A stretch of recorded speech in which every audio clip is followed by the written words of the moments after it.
Herkese merhabalar. Çiçeğin tariflerine hoş geldiniz.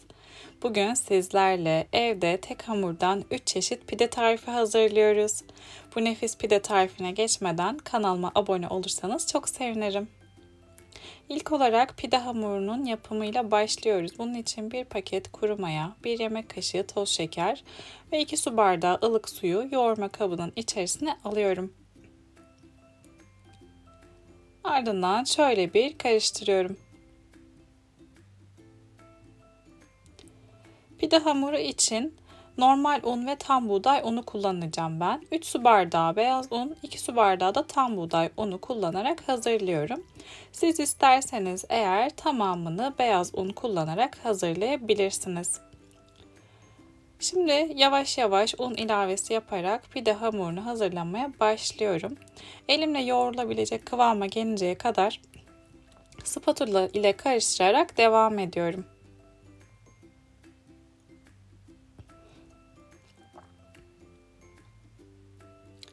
Elimle yoğrulabilecek kıvama geldikten sonra 1 tatlı kaşığı tuzu da ilave ediyorum ve artık pide hamurunu elimle yoğurmaya başlıyorum. Yumuşak kıvamlı, ele yapışmayan güzel bir hamur elde etmiş olacağız pide için.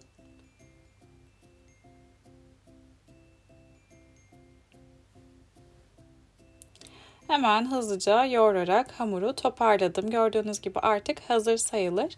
Ben pide hamurunun piştikten sonra böyle daha kıtır kıtır olmasını istediğim için içerisine 1 yemek kaşığı zeytinyağı ilave ediyorum ve hamuru zeytinyağı ile birlikte en az 5 dakika daha yoğuruyorum. Yoğurmaya devam ettikçe zeytinyağı ve pide hamuru güzelce bütünleşecek ve çok daha güzel kıvamlı bir hamur elde etmiş olacağız. Şöyle size yakından da göstereyim. Yumuşacık kıvamlı bir hamur oldu. Şimdi 1 saat mayalanması için kenara alıyoruz. Hamur mayalanırken biz pide içlerini hazırlayacağız. İlk olarak kıymalı pide içi ile başlıyoruz. Bunun için 2 tane yeşil biber ve 1 tane kırmızı kapya biberi robotun içerisine aldım ve küçük olacak şekilde robotta çekiyorum.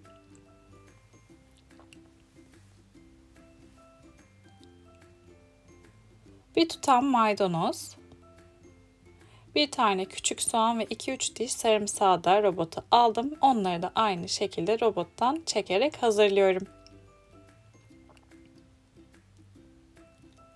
Kıymalı pide içinin sebzelerini robottan çektikten sonra şimdi sıra geldi diğer malzemeleri eklemeye. Yaklaşık 150-200 gram kadar orta yağlı kıyma, yarım kase domates konservesi, 2 yemek kaşığı zeytinyağı, 1 tatlı kaşığı biber salçası,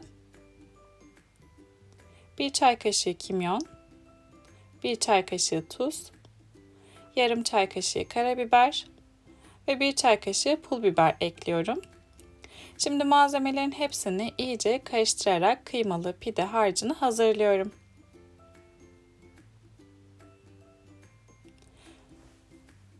İyice karıştırdıktan sonra kıymalı pide içi artık hazır. Şimdi sırada kuşbaşılı pide içi var. Kuşbaşılı pide için yaklaşık 250 gram kuzu kuşbaşı kullanıyorum. Kuzu etinin kendi yağını da küçük küpler halinde doğradım. Eğer kendi yağını kullanmak istemezseniz bunun yerine kuyruk yağı da kullanabilirsiniz. İkisi de çok güzel lezzet katıyor kuşbaşılı pideye. 1 tane domates, 3 tane yeşil biber ve 1 tane kırmızı kapya biber ekliyorum. 1 yemek kaşığı zeytinyağı, 1 çay kaşığı tuz ve 1 çay kaşığı da pul biber ekledikten sonra malzemelerin hepsini karıştırarak kuşbaşılı pide içini de hazırlamış oluyorum.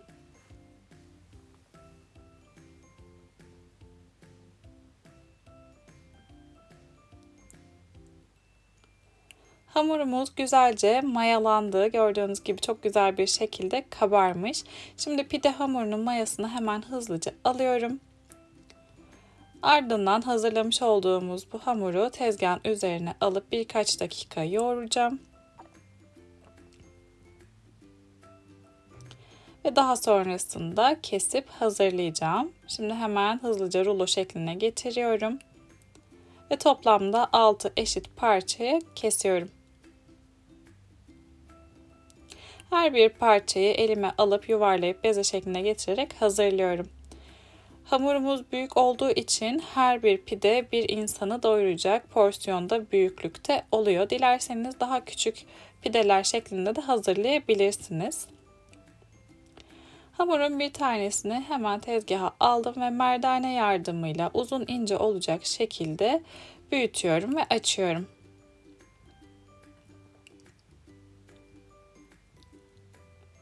Pide hamurunun şeklini verdikten sonra yağlı kağıt serdiğim fırın tepsisinin içerisine alıyorum.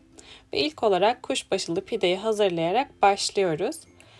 Önceden de hazırlamış olduğum kuşbaşılı pide tarifimde bana en çok gelen sorulardan bir tanesi etler rahatlıkla pişiyor mu oldu. Hiç merak etmeyin. Zaten kuzu eti kullandığımız için et çok rahat bir şekilde pişiyor ve yumuşacık oluyor. Eğer ete ön pişirme yaparsanız pideyi açık pide olarak pişirdiğimiz için etler kuruyacak ve sert olacaktır. O yüzden gönül rahatlığıyla bu şekilde kuşbaşılı pide tarifimi hazırlayabilirsiniz. Pide hamurunun kenarlarını güzelce büktüm. Uçlarını sıkı sıkı kapattım ve üzerine biraz bastırarak düzelttim. Şimdi sıra geldi ikinci pide olan kıymalı pideyi hazırlamaya. Pide hamurunu yine aynı şekilde merdane yardımıyla uzun ince olacak şekilde hazırlıyorum.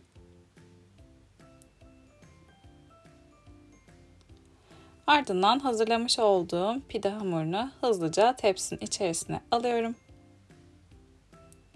Ve hazırladığımız kıymalı pide içinden hamurun içerisine yerleştiriyorum ve böylelikle kıymalı pideyi de hazırlıyoruz. Gördüğünüz gibi bütün pide içi malzemelerin hepsini çiğ olarak kullanıyorum ben. Farklı pide tariflerinde ön pişirmeli pideler de hazırlanabiliyor ama hiç merak etmeyin. Hepsi çok rahat bir şekilde pişiyor ve çok güzel oluyor. Kıymalı pidenin de kenarlarını güzelce kapatıyorum. Ve ardından hamurun iki ucunu sıkı sıkı yapıştırıyorum. Alt ucunu da aynı şekilde hazırladıktan sonra kıymalı pide de artık hazır. Şimdi sıra geldi son pide tarifimiz olan kaşarlı sucuklu pide tarifine. Bunun için pide hamurunun üzerinden bol bol kaşar peyniri rendesini ekliyorum. Ardından pide hamurunun kenarlarını yine aynı şekilde güzelce kapatıyorum. Uçlarını birleştiriyorum. Pide hamurunun şeklini verdikten sonra şimdi sıra geldi sucukları yerleştirmeye. Kaşarlı sucuklu pidenin sucuklarını da yerleştiriyorum hemen kaşarların üzerinden. Ve üçüncü pidemiz de artık hazır. Şimdi bu güzel pideleri fırına göndermeden önce kenarlarına biraz sos süreceğiz. Bunun için 1 yemek kaşığı yoğurt ve 1 yemek kaşığı zeytinyağını karıştırdım. Ve fırça yardımıyla pidelerin dış kenarlarına sürüyorum. Pideler pişerken güzelce kızarmasına yardımcı olacak bu hazırladığımız sos. Şimdi hazırlamış olduğumuz 3 çeşit pideyi önceden ısıtılmış 180 derecelik fırında en üst rafa vererek pişirmeye başlıyorum. Açık pide pişirdiğimiz için iç malzemelerinin daha rahat pişmesini istediğimden ilk olarak üst rafa yerleştiriyorum ve ardından tabana alıp bu şekilde pişirmeye devam ediyorum. Ben çekim yaptığım için 3 çeşit pideyi aynı tepside pişirdim.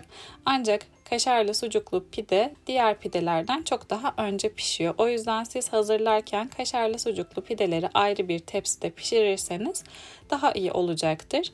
Kuşbaşılı pide ve kıymalı pide hemen hemen aynı zamanlarda pişiyorlar. Onları aynı tepside pişirebilirsiniz. Gördüğünüz gibi kaşarlı pide daha önce piştiği için ben onu hemen tepsiden aldım. Daha fazla pişip kurumasın diye. Diğerleri pişmeye devam ediyor. İkinci tepsiyi de fırına verdim ve hepsini aynı anda pişiriyorum. Üçü de birbirinden nefis olan çok lezzetli pideler hazırlamış olduk sizlerle. Eğer evde pide nasıl yapılır diyorsanız, evde pide tarifi arıyorsanız, kuşbaşılı pide tarifi, kıymalı pide tarifi, sucuklu kaşarlı pide tarifi arıyorsanız hazırlamış olduğumuz bu tek hamurdan 3 çeşit pide tarifini gönül rahatlığıyla deneyebilirsiniz. Hamurunun kıvamı olsun, hazırlamış olduğumuz pide içleri olsun, hepsi birbirinden lezzetli ve güzel oldu. Evde pide yapımı gözünüzü hiç korkutmasın. Verdiğim bu tarif ve ölçülerle dışarıda yediklerinizden çok daha lezzetli pideleri evde hazırlayabilirsiniz. Deneyecek herkese şimdiden afiyet olsun diyorum. Yeni tariflerde görüşmek dileğiyle. Hoşça kalın.